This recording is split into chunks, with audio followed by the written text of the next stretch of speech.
আসসালামু আলাইকুম dear viewers. আজকের ভিডিওতে আমি আপনাদেরকে দেখানোর চেষ্টা করব যে কিভাবে সিজিপিএ নির্ণয় করতে হয়, অর্থাৎ সিজিপিএ রেজাল্ট কিভাবে বের করতে হয়। এটার অনেকগুলো টেকনিক রয়েছে। যারা জিনিসটা পারেন তারা তো পারেনই, আর যারা জিনিসটা বোঝেন না বা পারেন না তাদের জন্য আজকের এই ভিডিওটা হেল্পফুল হতে যাচ্ছে। আমি দেখাবো ডিগ্রি পরীক্ষায় কিভাবে সিজিপিএ নির্ণয় করতে হয়। তবে এই টেকনিক ফলো করে আপনারা যারা অনার্স রয়েছেন তারাও এটা নির্ণয় করতে পারবেন। তো শুরুতেই আমরা জেনে নেই যে সিজিপিএ এর ফুল ফর্মটা কি। সিজিপিএ হচ্ছে কিউমুলেটিভ গ্রেড পয়েন্ট অ্যাভারেজ।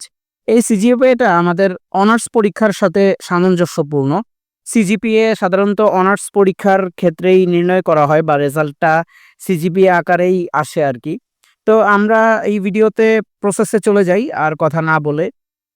প্রথমে আমরা এখানে দিয়েছি কোর্সের শিরোনাম, এরপর রয়েছে লেটার গ্রেড, এরপর রয়েছে গ্রেড পয়েন্ট। তো কোর্সের শিরোনাম যার যার যেই কোর্স আছে সেই কোর্সের নাম দিয়ে এখানে লিস্ট করবেন। আমি ABCD আকারে ধরে নিয়েছি। তো ধরে নিলাম আমি এখানে কোর্স রয়েছে আমাদের 8টা, আর এই পাশে আমরা লেটার গ্রেড ধরেছি, আর এই পাশে ধরেছি গ্রেড পয়েন্ট। তো আমরা ধরি যে এ কোর্সে আমাদের লেটার গ্রেড ছিল C+, অর্থাৎ 2.50। বি কোর্সে আমাদের লেটার গ্রেড ছিল C+, এটাতেও 2.50।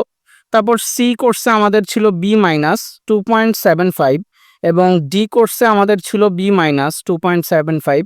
এরকম করে আমরা তালিকা করেছি টোটাল গ্রেড পয়েন্ট এবং মোট কোর্সের।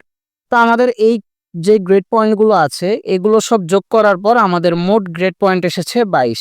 দেখেন আমি নিচে দেখিয়ে দিয়েছি যে সবগুলো একসাথে যোগ করে আমাদের গ্রেড পয়েন্ট এসেছে 22। আপনারা কি করবেন, আপনাদের যে গ্রেড পয়েন্টগুলো আছে এগুলো একটা একটা করে সবগুলো এখানে যোগ করবেন। তো আমাদের মোট গ্রেড পয়েন্ট 22, এবং আমাদের এখানে মোট কোর্সের সংখ্যা ছিল কিন্তু 8, অর্থাৎ আমাদের 8টা কোর্স। আপনাদের এক একজনের এক একটা হতে পারে, কারো 7টা হতে পারে, কারো 6টা হতে পারে, কারো 8টা হতে পারে। তবে 6, 7, 8 এর চেয়ে বেশি বা কম কখনো হয় না। তা আমরা যেহেতু আমাদের মোট গ্রেড পয়েন্ট পেয়ে গেছি 22, এবার আমরা আমাদের সিজিপিএ নির্ণয় করার পালা। তো সিজিপিএ নির্ণয় করার জন্য এখানে আমাদের একটা সূত্র অ্যাপ্লাই করতে হবে, সেটা হচ্ছে যে এই মোট গ্রেড পয়েন্ট ভাগ মোট কোর্স, অর্থাৎ মোট গ্রেড পয়েন্ট যত তাকে মোট কোর্সের সংখ্যা দিয়ে আমাদেরকে ভাগ করতে হবে। এই ভাগ করলে আমাদের আসলে সিজিপিএটা বের হবে। তো আমাদের এখানে মোট গ্রেড পয়েন্ট ছিল, আমরা সবগুলো গ্রেড পয়েন্ট যোগ করে পেয়েছি 22। এটা হচ্ছে আমাদের মোট গ্রেড পয়েন্ট। আর আমাদের মোট কোর্সের সংখ্যা ছিল 8টা। আপনাদের কারো 7টা হলে, কারো 6টা হলে সেই অনুযায়ী এখানে বসাবেন। তো আমাদের মোট গ্রেড পয়েন্ট ছিল 22 এবং মোট কোর্সের সংখ্যা ছিল 8। তো আমরা এই 22কে 8 দিয়ে যদি ভাগ করি তাহলে আমাদের আসে 2.75, অর্থাৎ এটাই হচ্ছে আমাদের ওই বর্ষের একজন শিক্ষার্থীর সিজিপিএ। অর্থাৎ 2.75 মানে সেকেন্ড ক্লাস, সে সেকেন্ড ক্লাস পেয়েছে এবং এটা হচ্ছে তার ওই বর্ষের সিজিপিএ।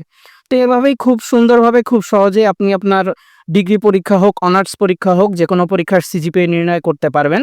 আশা করি ভিডিওতে বুঝতে পেরেছেন কিভাবে আমি প্রসেসটা করেছি। বুঝতে না পারলে কমেন্টে জানাবেন, আমি অবশ্যই আপনাদের কমেন্টের রিপ্লাই দিব। আর চ্যানেলে নতুন হলে অবশ্যই আমার চ্যানেলটি আপনারা সাবস্ক্রাইব করবেন।